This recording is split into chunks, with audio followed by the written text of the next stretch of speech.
Hi, I'm Sean with Beyond Barnwood, and today I'm going to show you how easy it is to install our product.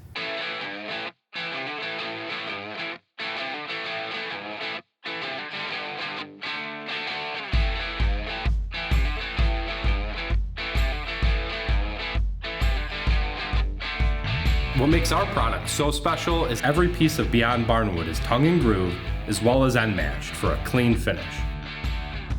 When installing Beyond Barnwood, we recommend using trim head screws about 1.5 inches long if you're going to be going into drywall. You can also use a pneumatic air nailer, but in our case we're using the screws just in case we need to take this wood back off the wall.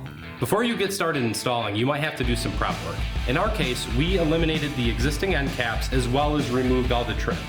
We also removed an electrical outlet box that was here. We're not going to need that anymore. If using screws, we recommend going in at about a 30-degree angle at the base of the tongue. This will ensure that you don't split the wood.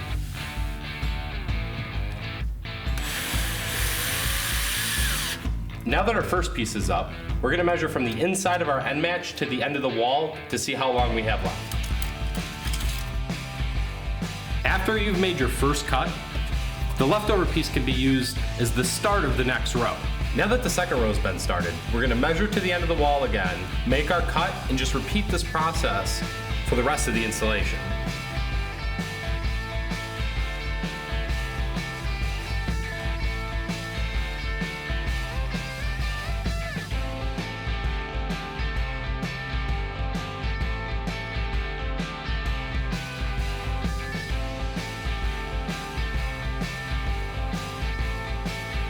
And that's how you install Beyond Barnwood.